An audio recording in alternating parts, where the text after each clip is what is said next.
খুঁজে কিছু লাভ নেই। হ্যাঁ, রাজা তার মন্ত্রীকে বলেছে, মন্ত্রী তোমার আজ সারা রাত্রে একটা কাজ আছে।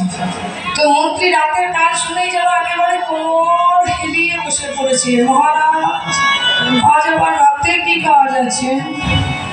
বলছে তোমাকে একটা বস্তা দিচ্ছি, তুমি যেখানে খুশি ফেলে দিয়েছো। ও এই কাজ? বলছে না, সারা রাত ধরে ফেলতে হবে। একটা বস্তা সারা রাত ধরে ফেলবে? মন্ত্রী মনে মনে ভাবছে যাই পুকুর ঘাটে গিয়ে বসি বা নদীর ধারে গিয়ে বসি, বস্তার ভেতর যা আছে চুরি চুরি চুরি চুরি সারা রাত ফেলবে।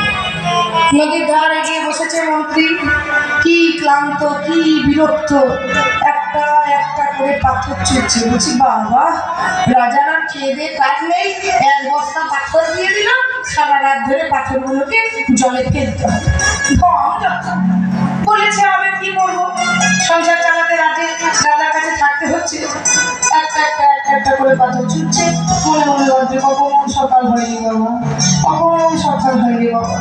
দেখতে দেখতে দেখতে দেখতে ভোরের আলোটা যেই না ফুটেছে, সেই শেষ পাথরটা ছুটতে গিয়ে একটু চোখের সামনে নিয়ে এসে দেখছে সারা রাত্রিটা ছুটলাম, পাথরগুলো কেমন সাইজে না কেমন দেখতে তাই তো দেখলাম না।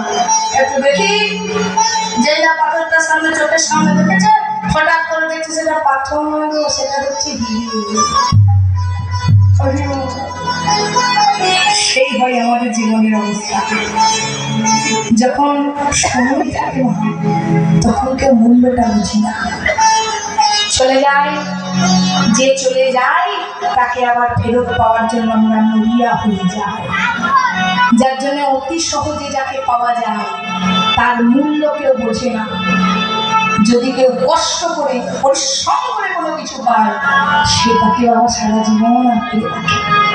তাতে যাই বলুন, যেদিন উদাহরণটা ধরুন সব কিছু। এবারে ধরুন ভগবান তো লীলা করছেন, তার সঙ্গে যদি আমরা অনুসরণ করতে যাই তাহলে কিন্তু খুব মুশকিল আছে। তো ভোলানাথ তো সেই পথের পথিক হলে, ভোলানাথ তো অন্তর্যামী ভগবানকে কাছে পেয়ে বা চিনতে পারলেন না, ভুল করে বসলেন। কি ভুল? মারাত্মক ভুল। যেদিন বৃন্দাবনের রাসস্থলীতে রাসলীলা ছিল, ঘটনাটা বলতে শুনুন। 16,108টা গোপীকে নিয়ে ভগবান শ্রীকৃষ্ণ রাস করছেন। ভগবান একাই একটা পুরুষ, বাকি সব নারী। তো বৃন্দাবনে মুরলী বেজেছে, আর ভোলানাথের স্ত্রীর কি নাম গো? যে বলে গুনগুন করে, জোরে বলুন, পার্বতী। বাহ! এবার পার্বতী করেছে কি, সুন্দর সাজে সাজতে বসেছে। কেমন সাজছে না, পার্বতী আজকে রাসস্থলীতে শ্রীকৃষ্ণের রাস দেখতে যাবে। এবার পার্বতী যখন মধ্যরাত্রিতে সাজছে, এই যে ধরুন যারা যারা কীর্তন শুনতে এসেছেন মা, ধরুন রাত্রিবেলায় গিয়ে হঠাৎ করে রাত্রি 1টার সময় যদি ড্রেসিং টেবিলে বসে বসে সাজেন, তাহলে আপনার স্বামী কি মনে করবেন? নির্ঘাত আমার বউটা বুঝে খেপেছে। নাহলে কি রাত 1টার সময় বসে বসে সাজে? তো ভোলানাথ ধ্যান করতে পারি, 4-5 সময়কে শ্মশানে পড়ে থাকতে পারি, কিন্তু বইয়ের দিকে ঠিক খেয়াল রেখেছি। এই সৌন্দর্য তোমায় লাগছে তো? হ্যাঁ গো, তোমার মাথা কি পাগল হলো নাকি বলো তো? বলি রাত রাত্রিতে তুমি বসে বসে লাল রঙের শাড়ি পরে, এত স্নো পাউডার মেখে, কোথায় ভুল লেগে, এত সাজে বাহারটা হঠাৎ করে বেড়ে গেল কিসের লাগি? না, তুমি সাজলে দোষ হবে কেন? আমি বলছি এত সে সাজগোজ করছো, নিশ্চয়ই একটা কারণ আছে। না, বিনা কারণে তুমি আমাকে দেখার জন্য সাজছো। না, আমি তো কালা নই। ও না, শুনতে পাচ্ছি যে কালা বাঁশি বাজছে, কিন্তু আমি কালা নই। ও বাঁশি বাজছে বলে তুমি বৃন্দাবনে কৃষ্ণের রাস দেখতে যাবে? তো হ্যাঁ, তুমি যে বৃন্দাবনে রাস দেখতে যাচ্ছ, তা আমি কি অপরাধ করলাম? হ্যাঁ, আমাকে নিয়ে যেতে পারো না? হবে না। কেন হবে না? তার তো কারণ আছে। দ্বিতীয় পুরুষের প্রবেশ নিষেধ। আচ্ছা, তৃতীয় পুরুষ না হয় যেতে না পারে, কিন্তু নারী তো যেতে পারে। আরে দাঁড়া, ছেলে যেতে পারবে না, মেয়ে তো যেতে পারে। হ্যাঁ গো, আমি দেখি কথাটা বলে মন্দ হবে কি না। হ্যাঁ গো, আমাকে যদি একটু মেয়ে সাজাতে।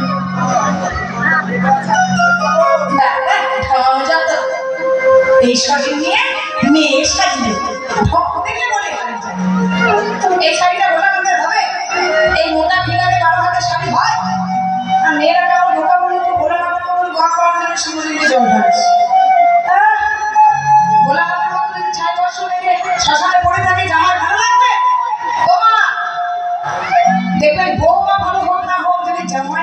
হয়েছে আপনারা খুব গর্ব করে বলেন আমার জামাই অস্ট্রেলিয়ায় থাকে, সরকারি কর্মরত।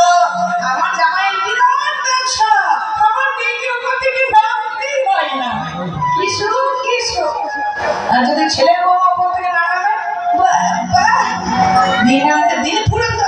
এখন দেখো না চটি করে ওপর থেকে নামছে, নামিয়ে রান্না দুটো। কিন্তু দেখুন বৌমা ভালো হোক না হোক, জামাই যদি কারো ভালো হয় তা কিন্তু গর্ব হয়।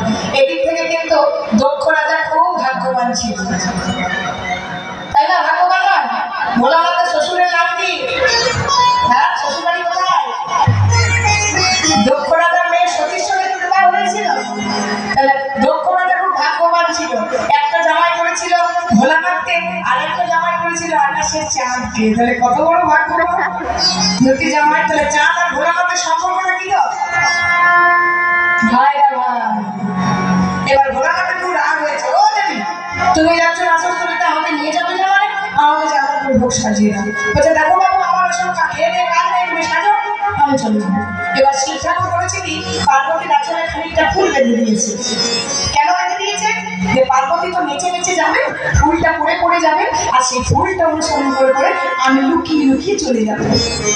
আচ্ছা, এবার মাইনা করবেন, এখানকার তো আমি সিস্টেম জানি না। আচ্ছা বলুন তো মা, স্বামী স্ত্রীর আগে যায় না স্বামী স্ত্রীর পেছনে যায়? স্বামী আগে যায়? ভেবে চিন্তা করছেন? স্বামী আগে যায় না স্ত্রী আগে যায়? হ্যাঁ বাবা, আপনারা সত্যি বলুন তো, এখন থেকে মেয়ের আগে যায় না ছেলের আগে যায়? মেয়ের আগে যায়। এখন দেখবেন যারা ফটোশুট করে, তোমার মতন ক্যামেরাম্যান ছেলেগুলো, তারা বলে বৌদি আপনি স্কুটিটা চালান আর দাদাকে পেছনে বসান। আসছে না বউগুলো স্কুটি চালিয়ে ফটোশুট হচ্ছে, আর যারা বোকাটা ছেলে তারা পেছনে বসে যাচ্ছে। মানে তারা প্রথম দিনে দেখিয়ে দিচ্ছে যে তুমি আগে আগে ঢোকো, আমি তোমার পেছনে পেছনে সারা জীবন ঢুকবো। তাহলে ভোলানাথ বলছে বেবি আজকে কিন্তু সিস্টেমটা উল্টে যাবে। কেন না, চুরি করে করে তো আমি যাবো, আমি তোমার আগে যেতে পারবো না, চুরি করে গেলে তোমার পেছনে যেতে হবে। পার্বতী আগে যাক, আর শিব ঠাকুর ছলনাবশত কৃষ্ণকে চেনার জন্য পার্বতীর পেছনে পেছনে একটা নীল রঙের শাড়ি পরেছে, জটা উল্টে খোপা করেছে, সুন্দর করে মেয়ের মতো সিঁদুর দিয়ে সেজেছে, ভোলানাথ ঘোমটা দিয়েছে। মা মনে রাখবে, যেদিন ভোলানাথ শাড়ি পরে সেদিন 80 হাতের শাড়ি লেগেছিল। পার্বতী লাল রঙের শাড়ি পরে যাচ্ছে, আর ভোলানাথ চুপি চুপি লুকিয়ে লুকিয়ে নীল রঙের শাড়ি পরে পার্বতীর পেছনে পেছনে যাচ্ছে। সবাই গুলো ধরে দেবে।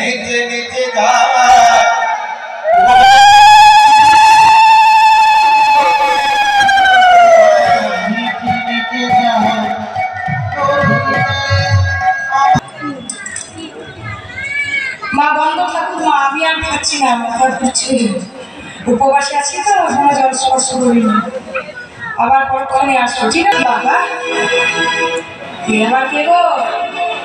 হরে বাবা, আমি এক মোটা মোটা হরি বলি, বড় হরি। দেখো তুমি মেয়ে না ছেলে? গোপী। তাহলে তুমি মেয়ে হবে। দেখো তোমার নাম কি গো? বাবা, গলাটা মেয়ের মতো লাগছে। গলা আমাদের চাকরি দেখুন, গলাটা মেয়ের মতো লাগছে না? কেন এত মোটা মেয়ে হয়? আপনাদের গ্রামে যদি কেউ 1 মিনিটের ওজনের একটা মেয়ে থাকে, আপনাদের কাছে খবর থাকবে? চিনবেন না? আশেপাশে রাস্তাঘাটে কখনো দেখবেন না? এত মোটা মেয়ে কোনোদিন তো দেখিনি। এদিকে শোনো, তোমার ঘোমটাটা একবার খোলা দেখি। বাবা কি করে বাবা, এ তো সাপ নিয়ে চলে এসেছে গো। দেখি দেখি তোমার ঘোমটাটা খোলো। খুলবে না? খুলবে না? ঠিক আছে, দেখি ঘোমটাটা খোলো তো। এবার ভগবান শ্রীকৃষ্ণ করেছে কি, জোর করে ঘোমটাটা খুলে নিয়েছে। এবার যেটা জোর করে ঘোমটাটা খুলে নিয়েছে,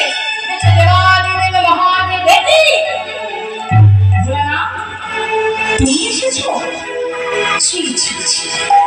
কি অপরাধ করলে তুমি নিজেও জানো না? তুমি আমার লীলাকে সামান্য খেলা ভেবে তুমি আমার লীলা দেখতে এসেছো।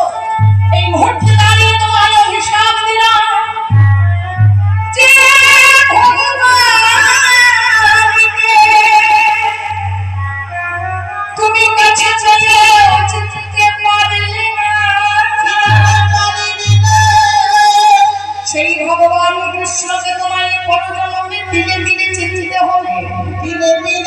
এই জন্মে তুমি আছো কৈলাস অধিপতি শিব ঠাকুর, পর জন্মে তুমি আর সচ্চিদানন্দ বিগ্রহ থাকবে না। আগামী জন্মে তুমি কলিযুগের মাটিতে নবদ্বীপে হয়ে যাবে অদ্বৈত আচার্য। অদ্বৈত আচার্য, অদ্বৈত আচার্য। যেই না অভিশাপ দিয়েছে, সঙ্গে সঙ্গে ওলামাত গণজনে বলছে, ও দয়ামা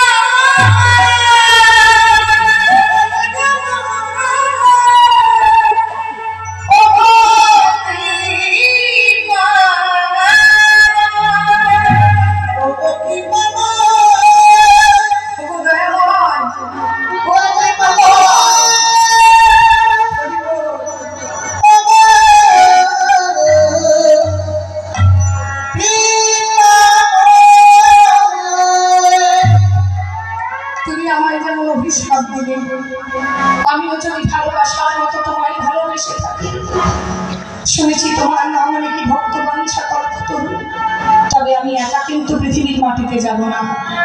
তোমায় যদি দিলে দিলে চিন্তা হয়, তাহলে তো আমি একা গেলে হবে না, তোমাকেও সঙ্গে যেতে হবে, তোমাকেও সঙ্গে যেতে হবে, তোমাকেও সঙ্গে যেতে হবে। কেমন চালাক বুঝুন, কেমন চালাক বুঝুন। ঘুরে তো অভিশাপ দিতে পারতো, কিন্তু ঘুরে অভিশাপ না দিয়ে কি বললো যে আমি গেলে তুমিও যাবে। তার মানে ভোলানাথ যদি মানুষ হয়, কৃষ্ণ মানুষ হবে। তো ভগবান কৃষ্ণ বলছে, ভোলানাথ জানতো তুমি খুব বোকা, কিন্তু তুমি বোকা নয়, তুমি হচ্ছে চতুর। তোমাকে যদি মানুষ হতে হয়, আমাকে যদি মানুষ হতে হয়, তবেই তো তুমি আমার ধীরে ধীরে চিনবে।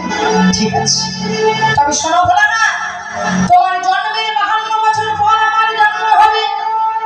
নাম হবে আমার নদিয়া বিহারী, সচির মঙ্গল সচির দুলালিয়া, নবদ্বীপ চাঁদ সোনারে সোনারে গোলে।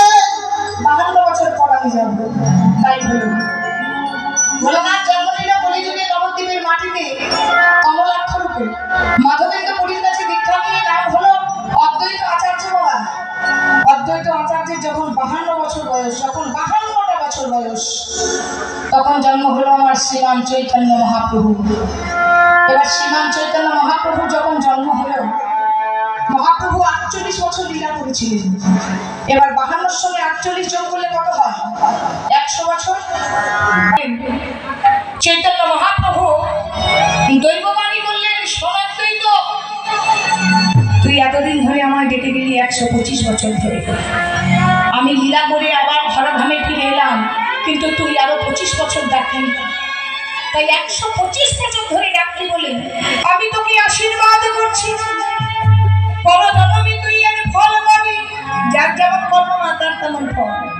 কর্ম ভালো থাকলে ফল কিন্তু অবশ্যই ভালো হবে, তার প্রমাণ দেখুন।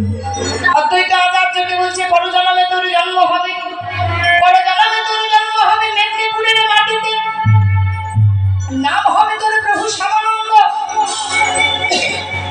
1 বছর নয়, 2 বছর নয়, তোর বয়স যখন 5 বছর হবে, মাত্র 5 বছর বয়সে তুই শুধু আমার নয়, বৃন্দাবনে গিয়ে আমার প্রিয়তমা রাধা রানীর কৃপা পাবি।